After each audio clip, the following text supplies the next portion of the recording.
रोहित पवार म्हणतात आहेत की राज्यातली कायदा सुव्यवस्था राहिली नाही, राज्यात भ्रष्टाचार झाला आहे, 40% हे सरकार आहे, अशा सातत्याने ते सत्ताधाऱ्यांवरती अर्थात सगळ्या तुमच्या आमदारांवरती सरकारवरती आरोप करतात. रोहित पवाराचा DNA भ्रष्टाचाराचा आहे. तो त्यांनी आधी मुळामध्ये शोधला पाहिजे. आपल्या आजोबापासूनची ही मोठी परंपरा महाराष्ट्राला भ्रष्टाचाराची दिलेली आहे. महाराष्ट्रामध्ये कायदाने सुव्यवस्था बिघडला यार, बिघडणार आहे तुम्हीच दोघं आहे ना, आजोबा आणि नातू.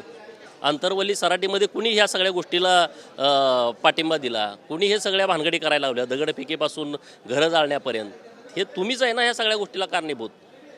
हे पुण्यामध्ये ज्या भानगडी चालू आहेत त्या आज चालू आहेत का?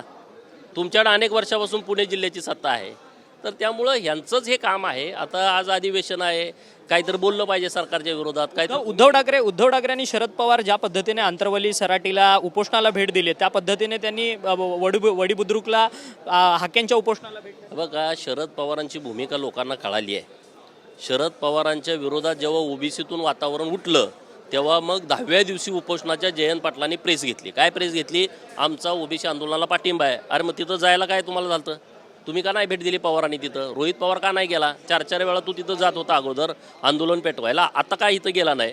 तर महाराष्ट्रातल्या, आता त्यांच्यावरती टीका करण्यापेक्षा महाराष्ट्रातल्या ओबीसीनी समजून घेतलं पाहिजे तुमच्या बाजूनं कोण आहे, तुमच्या विरोधात कोण आहे, तुमच्या मताचा नेमका वापर कोण करत आहे आणि भूमिका वेगळी कशी घेत आहे, याच्यावरती आता महाराष्ट्रातल्या समस्त ओबीसी बांधवांनी जागृत झालं पाहिजे. आज लोकसभेला अनेक तिथं लोक गेलेत ना ओबीसी. हे नुसतं काय पवारांचं क्रेडिट नाही, ह्याच्या जर खोलामध्ये गेलं तर ओबीसी काही प्रमाणामध्ये त्यांच्यासोबत गेला आहे. तर आम्ही दुरुस्त करून लोकांना विनंती करून समजावून परत आम्ही महायुतीकडे त्या लोकांना आणू.